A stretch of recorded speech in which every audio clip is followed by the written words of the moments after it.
Hello everyone, I'm Jonathan Kipp, your town moderator, and I'm joined by Sherry Farrell, our town clerk. Well, Sherry, welcome. Thank you, Jonathan. And this is the third of three segments that we're doing to talk about elections. And in the first segment, we talked about what goes on prior to an election, all the planning that takes place. And then we did a segment on absentee voting because we get a lot of questions about that in town.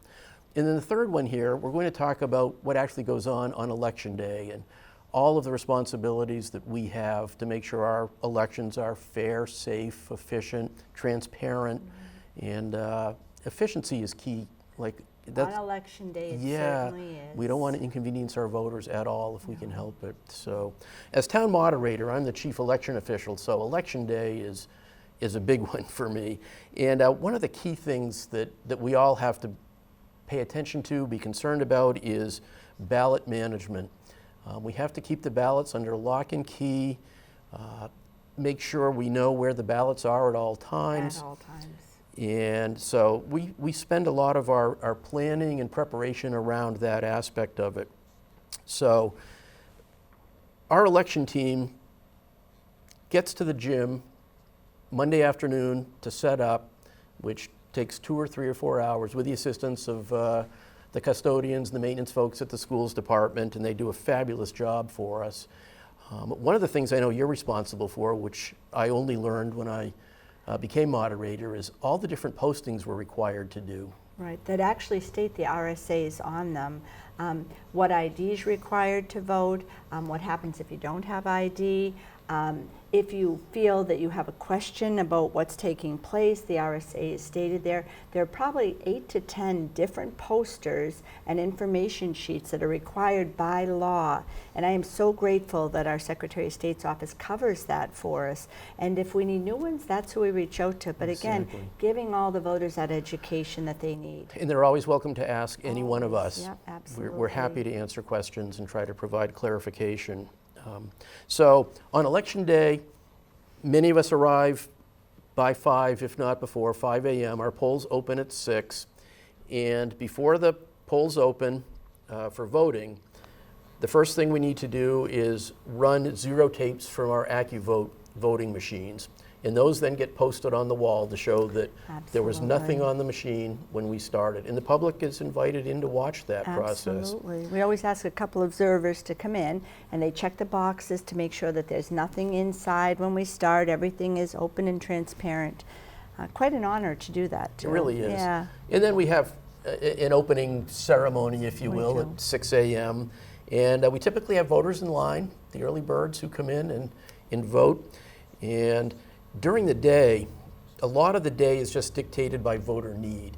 We're answering voter questions, we're assisting voters who maybe forgot their ID or with disabilities, might need a wheelchair. Might need a wheelchair, exactly right. If there's a question about their name on the checklist, our supervisors of the checklist are there to assist them, and they do a terrific job. We are so fortunate in Londonderry. Our supervisors are just rock stars. I mean, they really are incredible. They are. And it's Kristen Grages, who's the chairman, Kirsten Hildenan, and Barbara McDonald. And Barbara, yes. Yeah, so they do what a great job. Team. Because our goal is to make sure that every eligible voter has an opportunity to vote. We bend over backwards to ensure on voting day that we can assist them to make sure that they can cast their ballot.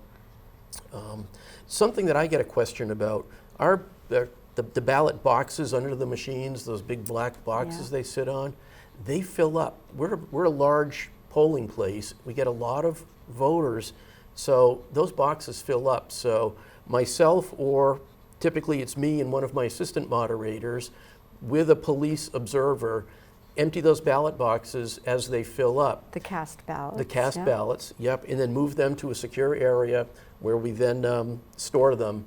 They've already been through the machine, so they've been counted per se. Right. We keep the ballots in a secure area because if the machine fills up, then we can't accept any more. Right, so we have to continually empty them. Yep, absolutely. And we do get jams. Our machines, as I think everybody probably knows by now, are on their last legs, and we have to wait for the state to approve new ones. We can't just go buy machines. Exactly. And that hasn't yet happened. So they do tend to jam. And that's my job or one of the other moderators' jobs to assist the voter to make sure their ballot gets cast. And there's information in the little display I window. was just thinking of that, Okay. Jonathan. It's fascinating because, you know, if it does jam, you can see the count. And then once your ballot is inserted and it goes through, that count will go up by one. So as Right. old as they are, extremely accurate still. Yes. The problem is it's just the mechanical part of it inside now. Exactly. So Yep. new things on the horizon. And I know you're involved with this as well, Sherry. We assist our poll workers. We have, 3 shifts of great people who come in to Yeah. work the polls. And you came up with a system, somebody before my time. What's the little yellow flag system we have? Oh, that was our Kristen Grages, or one of our supervisors, because the biggest obstacle was, especially for the state elections, our primary in general, is that if one of our poll workers needs help, has a question about a voter, an ID, how do they get our attention? Because we generally are down front. And the idea of the yellow flag. So it's not too loud. I've heard of some communities where it's a horn, you know. We didn't want to go there, but that yellow flag, because one of us will catch it and scoot right over to help the poll worker who needs our assistance. And we're so busy doing so many things. I actually asked one person who's working with us to try to pay attention to the flags because we want to remedy that as quickly as we Right, can so the yeah. voter isn't inconvenienced. Yeah, Yeah, so keep that's everyone moving. It's a great system. I've Yeah. told other communities about that, and I think they've maybe adopted a similar strategy. In our poll workers, again, we have 3 shifts because while the election is actually a public meeting per se, Right. we cannot adjourn that meeting and pick up later. If we have to stay until the results are The unofficial Determined. results are determined. unofficial, thank you. Exactly. Yes, Yep. so One are time- memorable morning. yeah, one memorable morning, you and I were there till what, 6:30 the Yeah, next morning? Yeah, starting at 5, quarter of 5 the day before. Right. But it is an open meeting until every ballot is cast, accounted for, even the write-ins, and we need to be there. And that's a good point. We not only, so when the polls close, we run the tapes. They look like adding machine tapes that come out of the voting machines, and that has the results from each machine, the combined results. So even if we empty the ballot box during the day because the Exactly. machine is filling up, it doesn't matter. Not at all. So we get those tapes. Until the poll is closed at 8 o'clock. Right, and not Yeah, before. not before. And then we separate the machine actually in the bin separates the write-in ballots from the non-write. So then we have to have somebody, a team, sit down and review all the Write-ins. write-ins. At So we have 9 a o'clock at tally of night, that. or- Yep, exactly. So that when we issue our unofficial results on election night or early the next morning following election night, those are included. They are, and you know, just a little shout out to everyone. If you have sincerely someone you want to write in, that is your absolute right, and you should. But the Mickey Mouses, the Donald Ducks, you know, other cartoon characters, or random people, someone is spending that additional time to write it down. It actually has to go to the Secretary of State's office, you know. So it's just a little more work for everyone that's had a really long day. Really long day. But it is your right to do it. Yeah. And one of the things that I have to do as moderator is monitor for electioneering. And electioneering is promoting a particular candidate or an item on the ballot, which typically only happens for the town and school elections in March, one of the warrant articles, for example. Correct, right. In the polling place, you may not wear your candidate's hat or a t-shirt, and we're supposed to work hard to try to make sure that doesn't happen. That's called electioneering. Electioneering, a pin, Yep, anything like that. exactly. So, and we have people who circulate during the day and go to the booths because it's been known that somebody might stick a vote for me Yeah. sticker in the booth, and we Yeah. have to remove those. Or little slips Yes, with candidates, with but yeah, we candidates. check regularly. We do. And the pens sometimes stop working, so we have to make sure that the pens are ready to go for each voter that comes through. It seems like there's never any free time on election day. No, We're you always know. busy, but Yeah. all towards the same goal. We want our Yeah. elections to be highly efficient, but for our voters to have confidence that Right.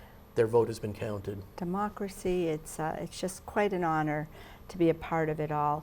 And with that too, we're always looking for election workers, people to work the polls with us on election day.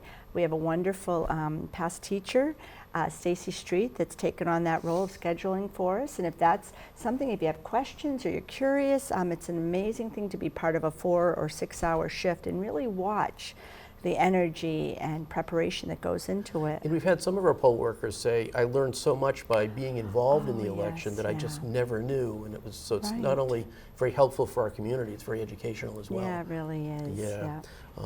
So my last response, well, it's not my last one, but once we have the unofficial results, we announce those, and there's typically a group of people who remain until, especially in March when it's, the candidates are there, they want to know, did they win or did they not win?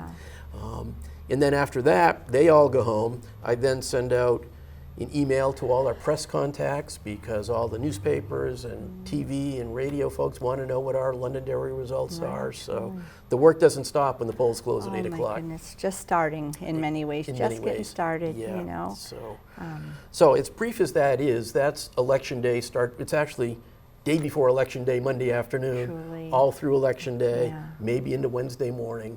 But that's an election in Londonderry, and it's a That lot of really good people who is. work hard. A lot to- of good people yeah. involved. And I think just some of the parts too that people you couldn't know, but our moderator will take classes from the high school through and bring them through, and and they'll ask great questions about what's happening here, what's happening, at different locations throughout the polling area, and that's a wonderful opportunity. One of our favorite, things is simply our I voted stickers, and people look for these.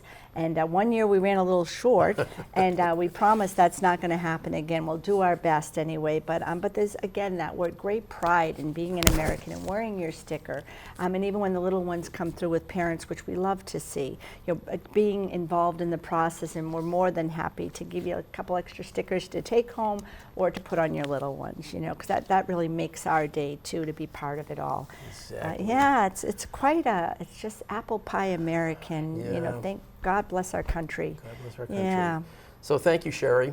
And I want to thank all our viewers as well for tuning in. I hope you found the segment and the others educational. And if you do have questions, please contact either one of us. Absolutely. We'd be happy to try to answer them for you. So thank you again, Sherry. Thank you, Jonathan. Great idea you had. Thank you.